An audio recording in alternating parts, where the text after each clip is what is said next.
제가 미리 말씀을 못 드렸는데 얼마 전에 제가 할아버지가 됐어요. 제 친구 목사에게 야, 내가 드디어 할아버지가 됐다. 친구 목사가 깜짝 놀라면서 왜? 벌써 정빈이가 사고 쳤어? 그러더라고요. 성빈이가 사고 친 게 아니고 저희 형님네 큰아들이 애를 낳았어요. 아들을 낳습니다. 이름이 서찬석이라 졌는데 제가 작은 할아버지가 됐어요. 그 SNS에 그 아이의 이제 사진 또 영상을 이렇게 올렸는데 이걸 보고 있으면 그냥 기분이 좋아집니다. 그 아이가 저한테 뭐 해준 게 없거든요. 모르겠어요. 나중에 커서 작은 할아버지라고 또 용돈이나 줄는지 모르겠는데 그 기대하기 어렵고 아무것도 저한테 해준 게 없는데 그냥 보기만 해도 기분이 좋더라고요. 이게 생명의 잉태가 우리에게 주는 선물이죠. 교회도 마찬가지입니다. 교회도 영적으로 볼 때는 뭐 육신의 나이가 10대든 20대든 60대든 70대 할 것 없이 영적으로 볼 때 새롭게 잉태되는 그 영혼들이 많아질수록 교회는 기쁨이 충만해져요. 그러니까 여러분 늘 관심 갖고 새로운 영혼 주께로 인도하기 위해서 우리가 힘써야 할 줄 믿습니다. 특별히 그 아이를 이렇게 보면서 또 우리가 기쁜 이유가 있는데 그것은 뭐냐면 희망을 보는 거죠. 아이들은 도화지 같은 존재 아닙니까? 물감을 어떤 색을 쓰냐에 따라서 빨간색이 될 수도 있고 파란색이 될 수도 있고 노란색이 될 수도 있고 그 아이의 잠재력은 무궁무진한 것이죠. 어떻게 성장해 갈지 아무도 모르는 것 아니겠습니까? 그러면서 그 아이를 보면서 우리가 희망을 갖게 됩니다. 그 아이를 통해 하나님이 교회의 지도자로 세울 수도 있고 정치의 지도자로 세울 수도 있고 경제의 지도자로 세울 수도 있고 교육의 지도자로 세울 수도 있고 정말로 내가 하지 못한 일까지도 10배 수배 감당할 큰 그릇으로 하나님이 세워갈 수도 있는 것이죠. 늘 그 희망을 우리는 아이들을 통해서 보게 됩니다. 그러니까 뭔가 기대가 있죠. 어떤 엄마가 아들 셋을 키우고 있었는데 참 신앙으로 바르게 잘 키웠어요. 근데 특별히 둘째 아들이 유독 공부를 열심히 했습니다. 그래서 명문대학에 들어갔어요. 근데 졸업하고 좋은 기업에 취업을 했고 나중에는 사회적으로 유명 인사가 됩니다. 그 사람들이 만날 때마다 이 엄마에게 아유 그런 아들 두어도 좋겠다고 이렇게 인사를 해요. 그럼 이 엄마는 뭐라고 대답을 하냐면 어떤 아들이요? 첫째요, 둘째요, 셋째요. 이 엄마는 왜 모르겠습니까? 이 엄마도 저 사람들이 그런 아들 두어도 좋겠다고 인사할 때는 대개 둘째 아들을 지칭하면서 한다는 것을 엄마도 알아요. 그럼에도 불구하고 다른 아이들 기죽이기 싫었던 거죠. 또 실제 이 엄마는 둘째 아들만 사랑하는 게 아니지요. 첫째 아들도 사랑하고 셋째 아들도 사랑하죠. 그러니까 늘 묻는 거예요. 누구 말하는 거예요? 몇째 아들 말하는 거예요? 묻는 것이죠. 여러분 이게 다 우리 부모의 마음 아닙니까? 여러분 자녀들 가운데 공부 잘하는 자녀도 있고 못할 수도 있는데 잘하는 자녀만 사랑합니까? 그렇지 않잖아요. 잘하건 못하건 그것과 관계없이 부모는 사랑을 주고 싶은 거예요. 그리고 그 아이가 공부를 잘했든 못했든 상관없이 돈을 잘 벌든 못 벌든 상관없이 우리 아이들이 자녀들이 다 행복한 존재가 되기를 부모들은 소망하고 있죠. 그럼 어떻게 그게 가능한가 그 말이죠. 세상에서 말하는 기준 말고 오늘 하나님께서 보시는 기준, 성경에서 말하고자 하는 뭔가 기준이 있지 않겠습니까? 단순히 세상에서 말하는 기준을 가지고 오늘 본문의 말씀을 읽어가면 이거 뭐 1000번, 10,000번 읽어도 오늘의 말씀을 이해할 수 없습니다. 성경은 말이죠. 복이라는 단어를 많이 사용하는데 특별히 이제 히브리어에서 이 복을 좀 다르게 두 단어를 사용합니다. 하나는 바라크라는 말이에요. 바라크. 구약 성경에 나오는 복은 거의 다 이 바라크라는 단어를 씁니다. 400번 이상 등장해요. 이 뜻은 뭐냐면 하나님이 주시는 일방적인 복입니다.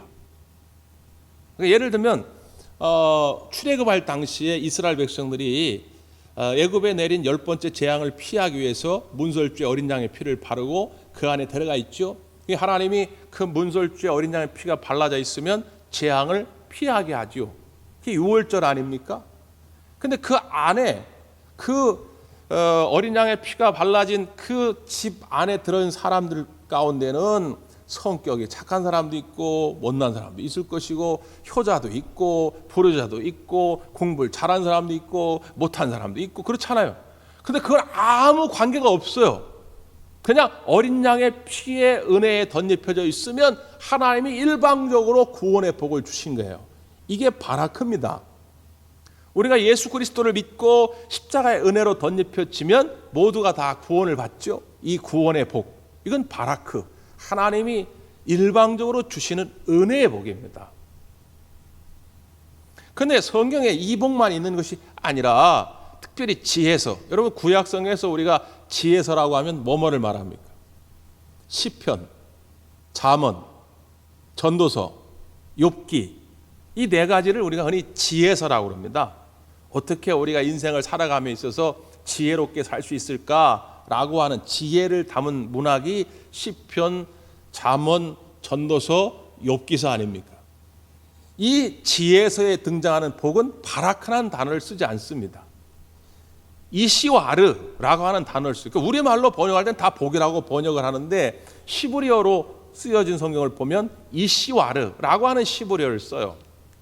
그러니까 이 복은 뭐냐면 하나님이 복을 준비하고 계신데 우리의 마음의 상태가, 우리의 삶의 태도가 어떠하냐에 따라서 그 준비된 복을 받을 수도 있고 못 받을 수도 있는 거예요. 소위 말하는 생활의 복이죠. 우리가 예수 그리스도의 십자가 은혜로 다 구원함을 받지만 그 구원함을 받은 삶 속에서도 이 지혜서에 등장하는 복은 받을 수도 있고 못 받을 수도 있어요. 하나님께 어떤 마음의 자세를 갖냐에 따라 달라진다 그 말이죠. 당연히 우리의 자녀들에게, 우리 젊은이들에게 하나님이 예비한 복을 누리게 하는 것이 우리 선배들의 사명, 의무 아니겠습니까? 그리고 제대로 가르쳐야죠.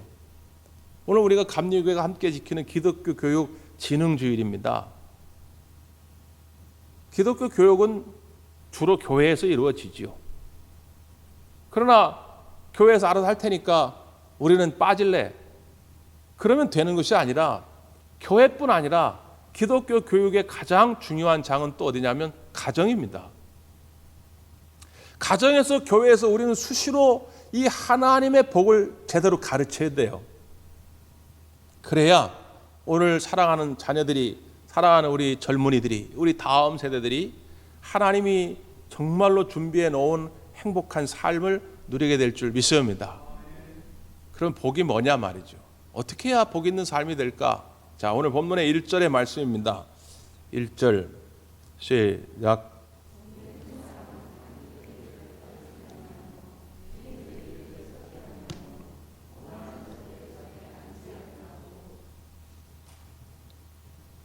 여기 오면 세 가지로 복 있는 사람을 설명하죠. 첫째는 악인들의 꾀를 따르지 않는 것이고, 둘째는 죄인들의 길에 서지 않는 것이고, 세 번째는 오만한 자들의 자리에 앉지 아니하는 것이다. 악인들, 여기서 말하는 악인들은 법적으로 유죄 판결을 받은 사람들을 말합니다. 재판장이, 판사가 피고인은 유죄, 징역 3년형에 취한다, 딱 선고가 내려진 그 유죄 판결을 받은 죄인들, 악인들이에요.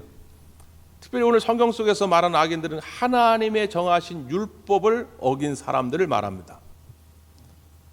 이 하나님의 율법 없이, 하나님의 계명과 상관없이 살아가는 사람들은 꾀가 있어요. 꾀. 자기들의 삶의 나름의 기준이 있다 그 말이에요. 야, 하나님 믿어 뭐 하겠냐? 요즘 같은데 교회 나가면 뭐 하겠느냐? 그냥 내 방식대로 살면 돼. 내 지식을 믿고, 내 돈을 믿고, 내 권력을 믿고, 내 경험을 믿고 살면 돼. 이게 악인들의 꾀예요. 두 번째, 죄인. 죄라고 하는 것은 화살을 관역을 향해 쐈는데 그 관역을 벗어나는 게 죄입니다. 죄인은 뭐냐? 하나님이 정해놓은 목적지가 있는데 목적지를 벗어나는 게 죄인이에요. 특별히 하나님이 말씀을 통해 계명을 통해 정해놓은 그 기준을 벗어나는 것을 죄인이라 말하는 것이죠. 그 죄인들의 길에 서는 것, 이건 복 있는 사람이 될 수 없다. 또 하나, 오만한 자. 여기 오만하다고 하는 것은 조롱하다, 비웃다, 경멸하다, 그런 시브리어 원어에서 나온 것입니다. 그러니까 오만한 자는 어떤 자냐? 하나님을 비웃는 거예요. 하나님을 조롱하는 것입니다. 하나님이 무슨 능력이 있어? 하나님이 무슨 공평해? 하나님이 뭘 살아있어? 하나님이 뭘 사랑해? 하나님을 조롱하고 멸시하는 자, 이게 오만한 자입니다. 그가 자리에 딱 앉으면 그 자리에 하나님을 경멸하니까 하나님은 버려버리고 자기가 주인이 되어 살아가는 것이죠. 이게 다른 표현으로 썼지만 결국 한마디로 표현하면 뭐냐면 악인들, 죄인들, 오만한 자들은 하나님 없이 사는 사람들입니다. 이 하나님 없이 사는 사람들을 점진적으로 표현했어요. 따르다, 서다, 앉다. 처음에는 생각이 들어옵니다. 악인들의 꾀에 생각이 들어야 하나님 없이 살아도 저렇게 살 수 있네? 행복해 보이네? 잘 되는 것 같네? 성공한 것 같네? 저게 더 좋아 보이네? 꾀가 들어옵니다. 생각이 들어옵니다. 그런데 그 악인들의 꾀가 거기서 머물지 아니하고 우리의 감정을 다스립니다. 내 마음을 움직이기 시작합니다. 그리고 손과 발을 움직입니다. 어느덧 나는 죄인들의 길에 서게 되는 것이죠. 그게 반복되면 그게 성품이 되고 그게 습관이 되고 그게 인생이 됩니다. 나도 모르는 사이에 하나님 없는 오만한 자리에 앉아가지고 내가 우상이 되어 살아가는 것이죠. 이걸 점진적으로 표현하는 것입니다. 이런 사람들은 겉으로는 성공하는 것 같지만 절대로 복 있는 사람이 될 수 없다는 것이죠. 그럼 반대로 어떻게 해야 복 있는 사람이 된다고요? 하나님을 인식하며 살아가는 것입니다. 하나님을 늘 의식하며 살아가는 것입니다. 하나님은 살아계신 분이다. 하나님은 나와 함께 하시는 분이다. 하나님은 사랑이 넘치시는 분이다. 늘 하나님을 인식하며 사는 사람이 복 있는 사람이 될 줄 믿습니다.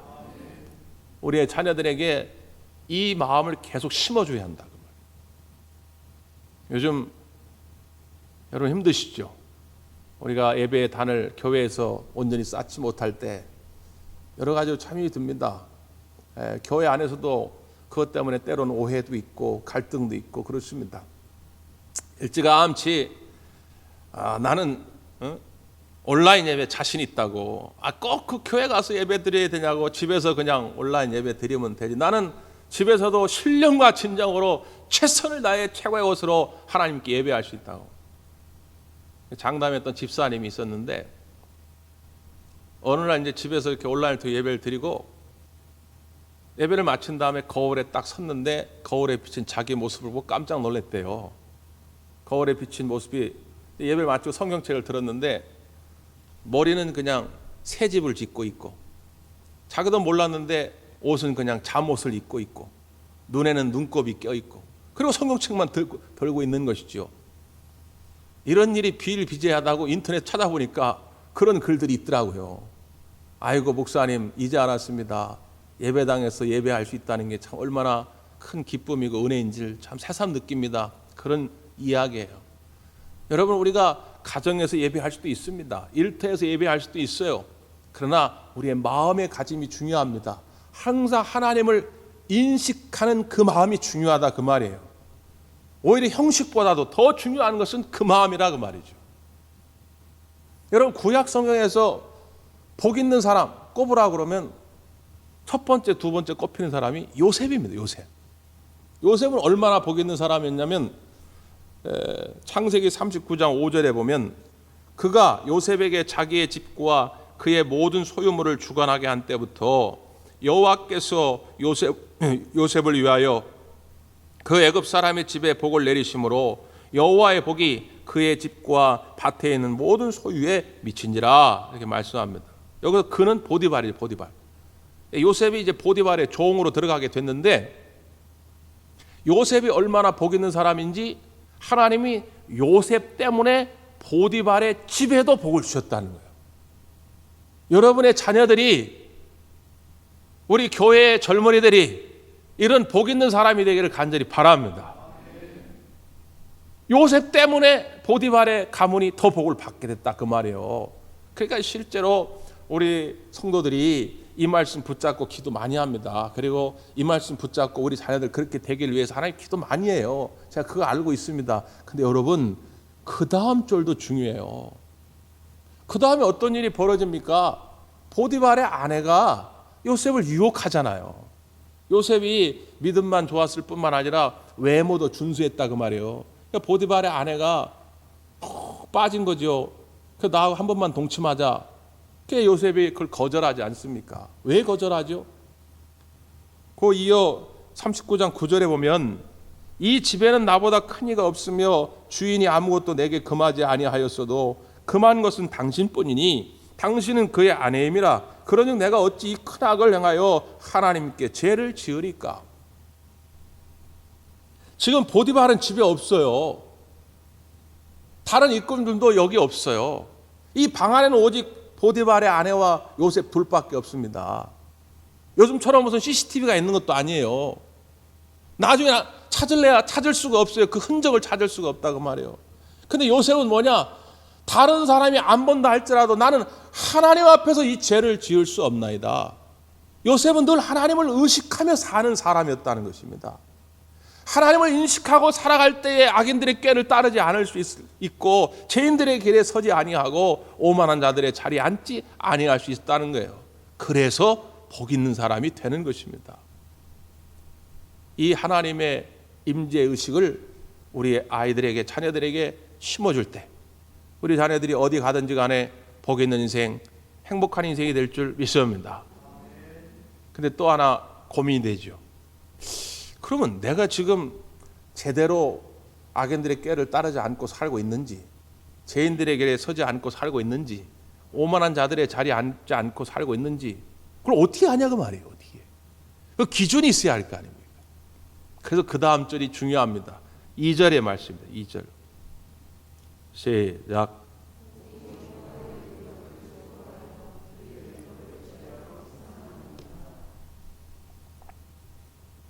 여기 묵상이라고 하는 말은 그냥 한자 단어를 그대로 풀면 잠잠히 생각하다, 조용히 읊조리다 그런 뜻이지만 시브리어 하가라는 말을 묵상어로 번역했는데 시브리어 원문의 뜻은 뭐냐면 또박또박 심주어 읽다, 오히려 그런 뜻입니다. 그러니까 복 있는 사람은 악인들의 꾀를 따르지 아니하고 죄인들의 길에 서지 아니하고 오만한 자들의 자리에 앉지 아니하도다. 이거를 또박또박 심주어 읽는 거예요.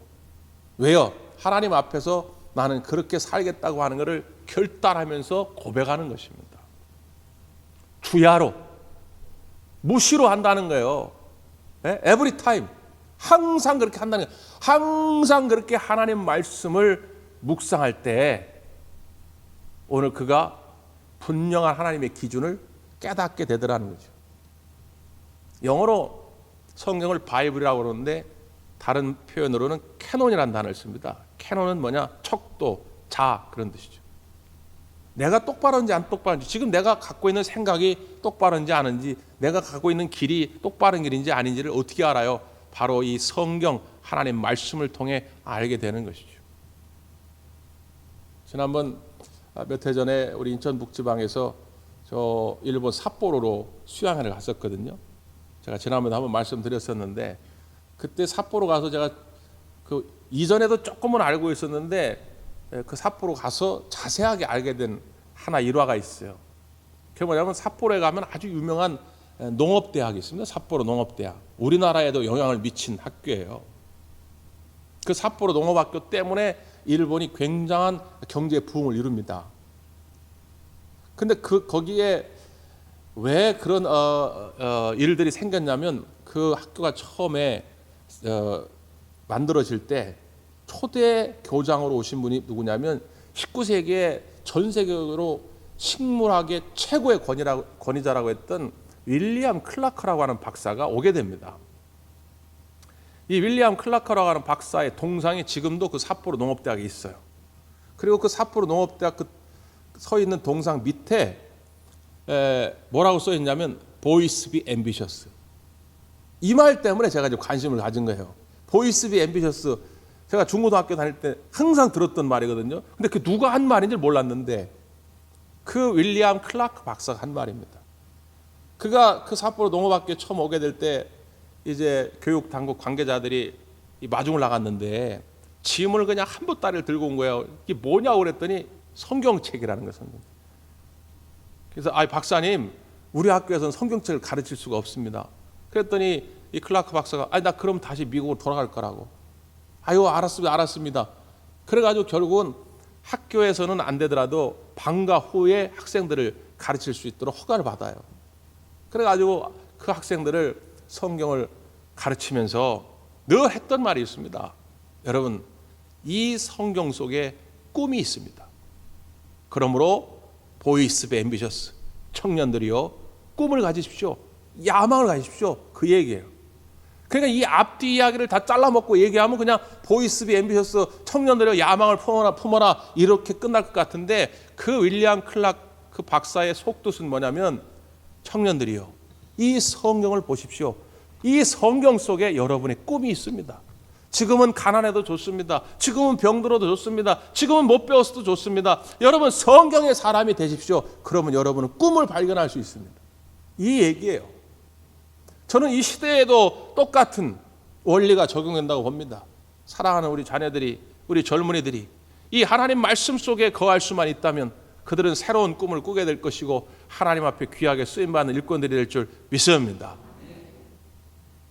또 하나, 오늘 복 있는 사람을 오늘 본문은 아주 멋들어진 시적인 표현으로 이렇게 해석을 해놨어요. 자, 3절입니다. 3절. 시작.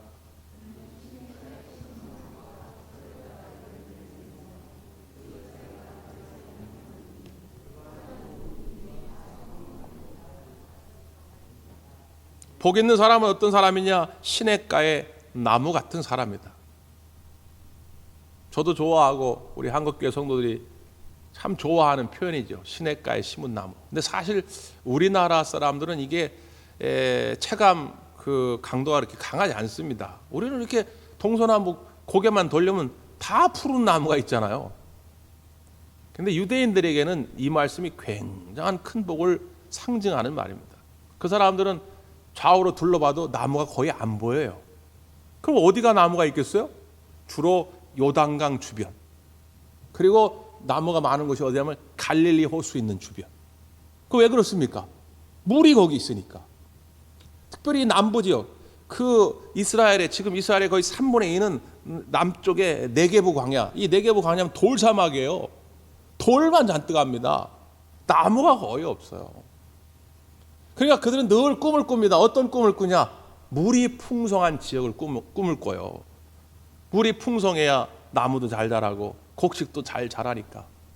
근데 하나님 보시기에 복 있는 사람은 어떤 사람이냐? 시냇가에 심은 나무다. 시냇가에 심은 나무는 뭐가 좋아요? 철을 따라 열매를 맺습니다. 비가 많이 오든 적게 오든 가뭄이 지든 안 지든 상관없이 시냇가에 심은 나무는 늘 푸른 열매를 맺을 수 있다는 거예요. 하나님이 기뻐하시는 복 있는 사람은 그런 사람이라는 겁니다.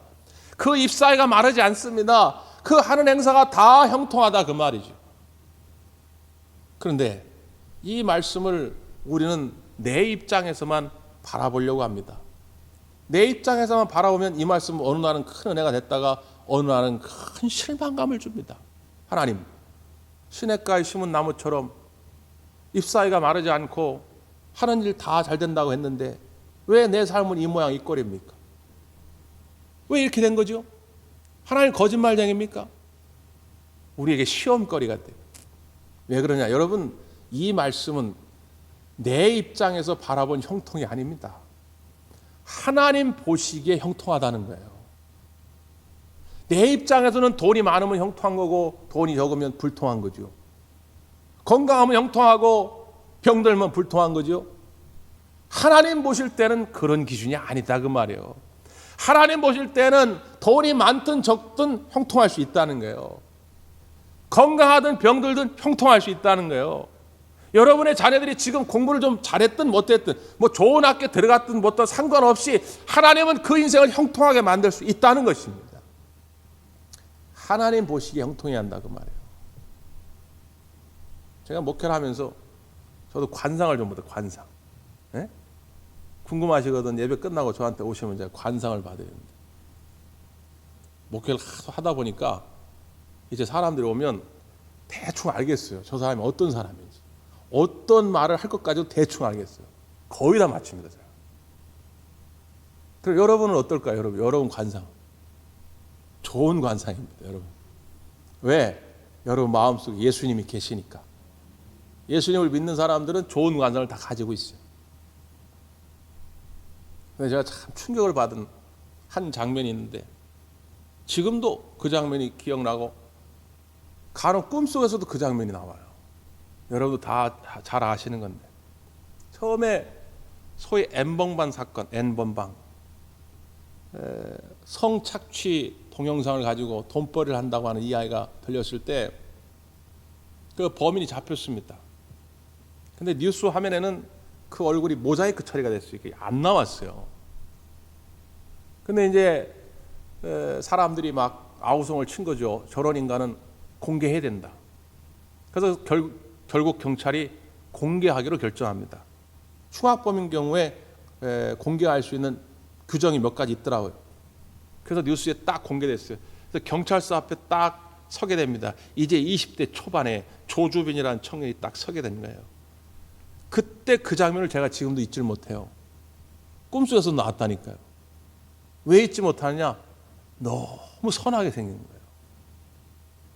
제가 그동안에 봐왔던 관상학적으로 보면 범죄자 얼굴이 아닌 거예요. 포동포동하니 복스러운, 어른들이 늘 얘기하는 복스러운 얼굴 아닙니다. 근데 여러분 알 수가 없는 거예요. 겉으로 볼 때 그런 얼굴을 가졌다고 해서 복 있는 사람이 되냐 그 말이죠. 나중에 알려진 바로는 무슨 이런 복지 단체에 가가지고 자원봉사까지 했다는 거예요. 그걸 보고 알 수 있냐 그 말이에요. 그 마음의 중심에 뭐가 있는지 알 수 있냐 그 말이죠. 지금 내가 볼 때 좀 이렇게 똑똑하고 공부 좀 잘하고 돈 좀 벌고 능력 있고 실력 있다 재주 있다 해가지고 복 있는 인생이 됐냐? 그게 아니다 그 말이에요. 사랑하는 성도 여러분, 여러분의 자녀들이 우리 교회 젊은이들이 하나님 보실 때 형통한 삶이 되기를 간절히 바랍니다. 지금 내가 가지고 있는 것은 작을 수 있어요. 그럼에도 불구하고 하나님은 크게 쓰실 것입니다. 그 차이가 뭡니까? 어떤 사람은 많은 것을 가지고도 그것을 자기 욕심에만 채우려고 하고 다른 사람을 괴롭히는 데 씁니다. 이건 하나님 보실 때 형통한 것이 아니죠. 어떤 사람은 환경적으로 어려워요. 가진 것이 많지 않아요. 그럼에도 불구하고 다른 사람에게 유익한 삶을 살려고 합니다. 그게 하나님 보시기에 형통한 삶이라는 거예요. 여러분의 자녀들이 그런 삶이 되어야 한다고 하는 것이죠. 우리가 종교개혁가를 꼽으라고 하면 마틴 루터, 존 칼빈, 그리고 존 웨슬리를 꼽습니다. 마틴 루터가 16세기 독일을 중심으로 개신교 운동을 펼쳤다면 16세기 말 17세기 초에 존 칼빈은 스위스를 중심으로 장로교 운동을 펼칩니다. 그리고 우리 존 웨슬리 목사님은 18세기 영국을 중심으로 개혁 운동을 펼치죠. 존 칼빈이 루터보다는 후예지만 나중에 루터 못지않게 영향력을 미쳤던 요인 가운데 하나가 제네바에 세웠던 제네바 아카데미입니다. 지금으로 말하면 신학교 같은 거죠. 제네바 아카데미에 처음에 몇 사람 모이지 않았습니다. 그런데 존 칼빈이 열정적으로 그들을 훈련시키고 가르침으로 나중에는 수천 명이 지원하는 대학으로 발전합니다. 그 제네바 아카데미를 열고 스위스 전국에 있는 교회들에게 편지를 띄웠습니다. 그 구호가 지금도 알려져 있는데 존 칼빈이 뭐라고 썼냐면 여러분 우리에게 통나무를 보내주십시오. 그럼 우리는 불타는 장작으로 여러분에게 돌려보내드리겠습니다. 이게 무슨 이야기냐? 지금은 통나무 같은 언뜻 보기에는 크게 쓸모가 없을 것 같은 수많은 젊은이들을 여러분이 우리들에게 보내주시면 우리는 그들에게 복음의 불길, 성령의 불길을 집어넣어 가지고 불타는 장작에 대해서 여러분의 교회로, 여러분의 사회로 돌아가서 여러분의 교회를 살리고 여러분의 사회를 살리는 젊은이들로 훈련시키겠습니다. 이게 제네바 아카데미의 모토였습니다. 저는 우리 대광교회가 그런 교회가 되기를 꿈꾸며 소망합니다. 대광교회 가서 신앙생활 했더니 나 잘 먹고 잘 살게 됐다, 나 성공하고 출세했다, 그런 간증 말고요, 내가 대광교회 가서 훈련받고 신앙생활 했더니 내가 많은 사람들에게 이런 사랑의 열매를 나누어 주게 되었다, 이게 시냇가에 심은 나무의 복이란 말이에요. 하나님이 원하시는 형통한 삶의 복이 이것이라 그 말이죠. 우리 교회 젊은이들이, 여러분의 자녀들이 그런 삶이 되기를 주의 이름으로 축복합니다. 기도하겠습니다.